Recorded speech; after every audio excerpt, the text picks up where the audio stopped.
Hey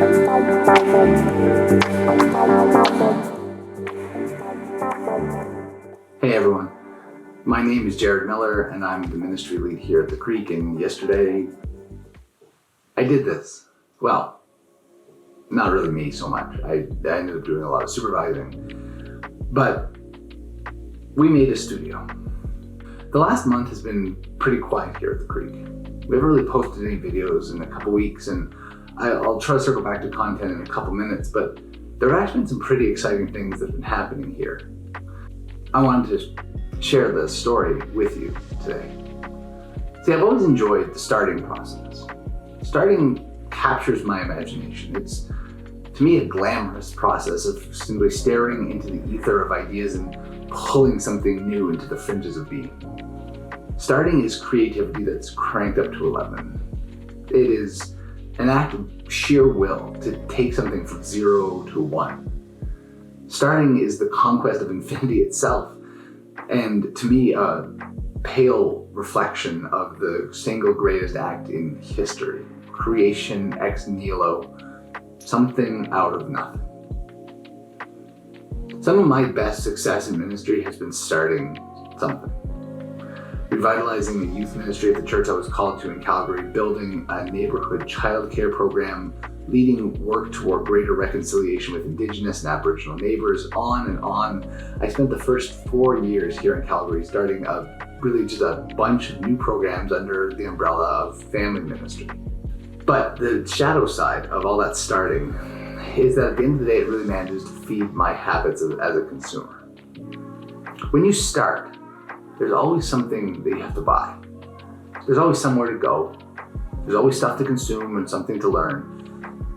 For example, I wanted to get into running a little while ago, so I bought a pair of running shoes and I downloaded all the apps, and I even hit the pavement a couple of times.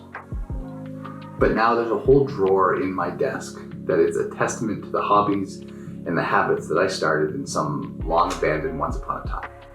But all that's to say, starting is fun for me.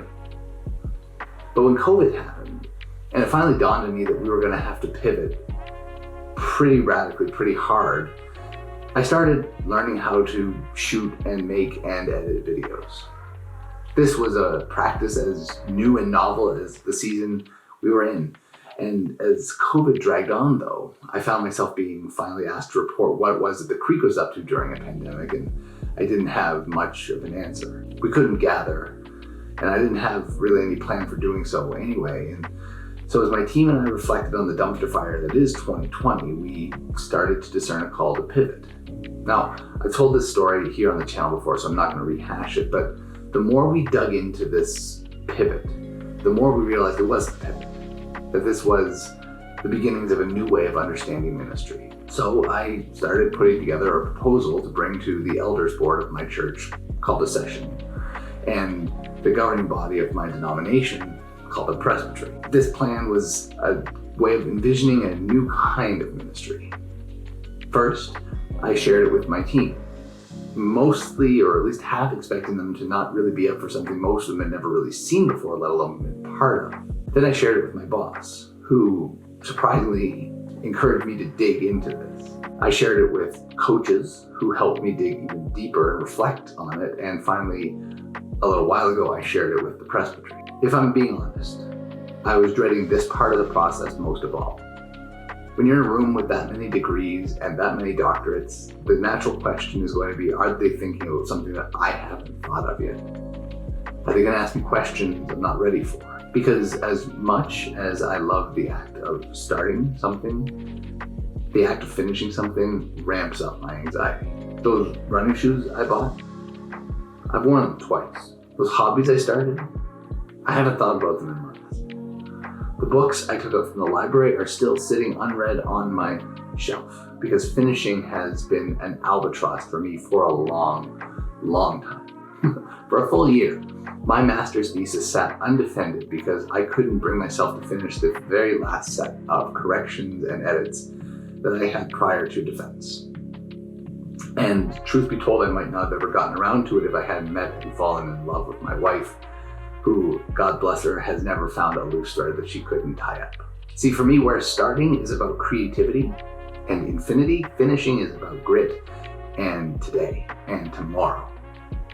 It's about stick-to-itness and simply just putting one foot in front of the other over and over and over again. It's about being bored. So why then did I spend a day doing all of this? Because what Presbytery did in approving this plan for ministry was, in their wisdom, calling for an end to the beginning of the creek and our journey here together.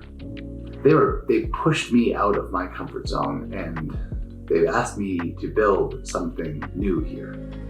And so I started by going out of my comfort zone and building something new here. Because being out of my comfort zone is truthfully the only place where I have ever repeatedly met God.